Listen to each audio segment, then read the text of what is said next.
东汉末年，你躺在院子里享受着阳光，看着狗子到处闲逛，还时不时朝村头寡妇抛个媚眼。老哥，又闹旱灾了，你家粮食颗粒无收。黄巾军又出来闹事了。还有，我染上了非常严重的瘟疫，接触到的人都会传染啊！我死了。所谓瘟疫，一般泛指各种传染病。从汉灵帝继位到晋武帝太康元年这111年间，大约爆发了17场大规模瘟疫，其中以公元171年、公元173年、公元179年、公元182年、公元185年和公元217年的瘟疫最为严重。这个时期的瘟疫主要有以下几个特点：一、疫情主要集中在11月至3月爆发；二、传染力很强，一个感染者往往会传染一大片人，并且伴随着人口流动扩大感染范围。三、病情十分严重，染上瘟疫的人都会高热致喘、气绝而死，有些人甚至还会出血，死亡率很高，许多村子甚至会在一夜之间绝户。各地官员在短时间内收到了大量疫情报告，于是慌忙向朝廷上报，百姓遭受疫病荼毒，我等身为父母官，岂能坐视不管？朝廷已经拨发了许多钱财购买药物，放心，一定能控制住瘟疫。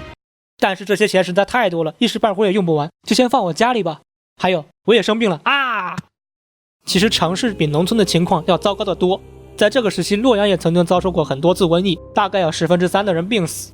当时的人将爆发的瘟疫称之为伤寒，不过汉代时期所谓的伤寒和现代的伤寒根本就是两回事，所以很多人也在研究当时究竟是何种瘟疫。有人说是匈奴人发动的生物战，也有人说是鼠疫，还有人说是出血热。至今我们也不知道当时究竟爆发的是哪种瘟疫，极有可能不止一种疾病。但可以确定的是，人口的爆发式增长与卫生意识的缺乏是导致瘟疫发生的主要原因。以长安和洛阳为例，当时长安城就有50万人口，而洛阳人口更是达到了100万。人口的聚集带来一个非常大的问题，就是怎么处理粑粑。不要笑，这是个很严肃的问题。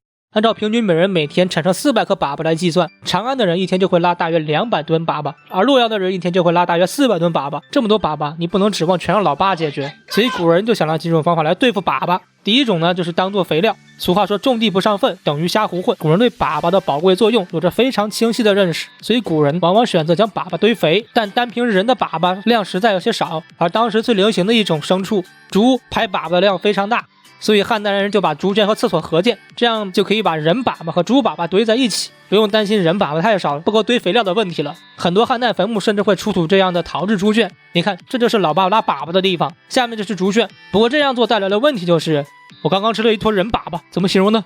真香！这猪比老爸厉害多了。汉代人吃的基本都是这种猪，家里也用这种厕所，所以患上疾病简直不要太正常。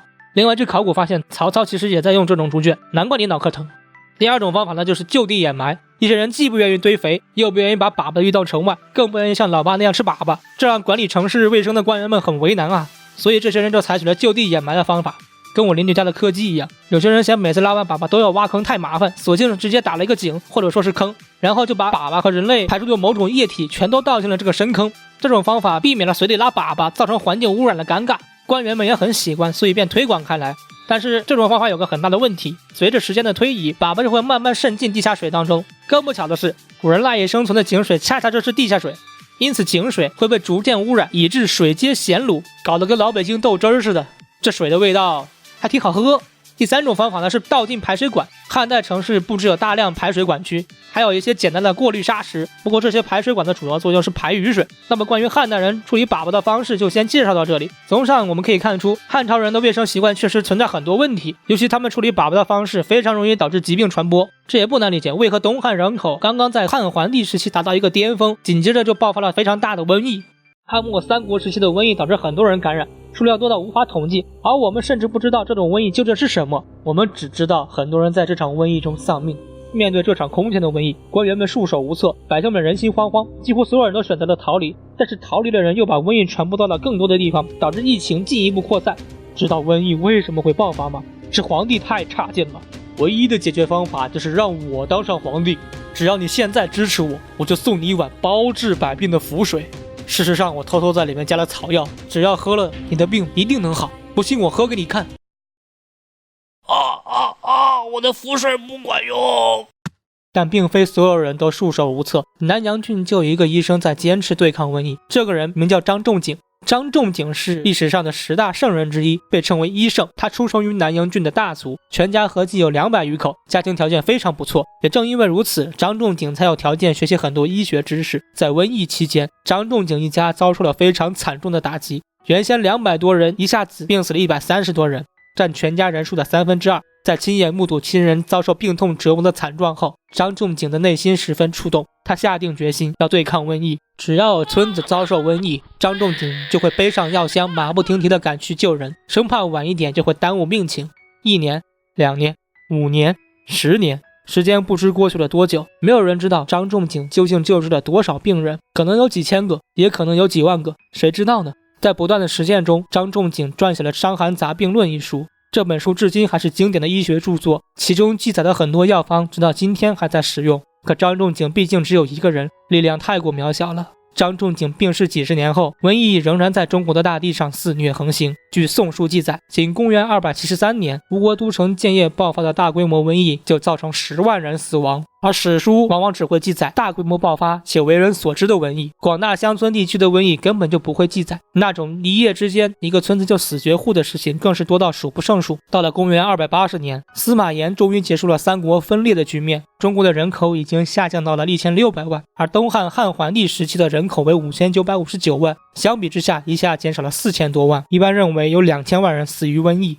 张仲景失败了，纵然张仲景的医术再精湛再高超，也不可能凭借一副肉躯去救治全国上百万乃至上千万的病人。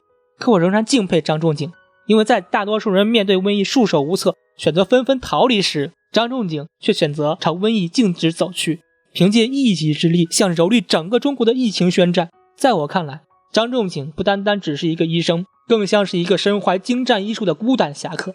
侠之大者，为国为民，即便为世人所误解，依然不改初心。正是因为有无数像张仲景这样心怀侠义的医者，中国才能在经历了成百上千次瘟疫的侵袭后，却始终屹立不倒，反而越挫越强。如今我们身边依然有很多身怀精湛医术的孤胆侠客，一些人甚至失去了生命。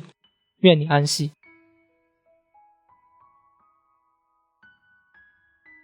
老先生，这前面可有村落？有个村子，要我说你别去了，那个村子闹瘟疫，人都快死绝了，你去了搞不好也染上病。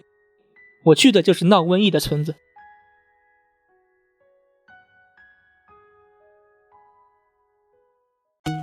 如果你喜欢我的视频，记得点赞关注哦。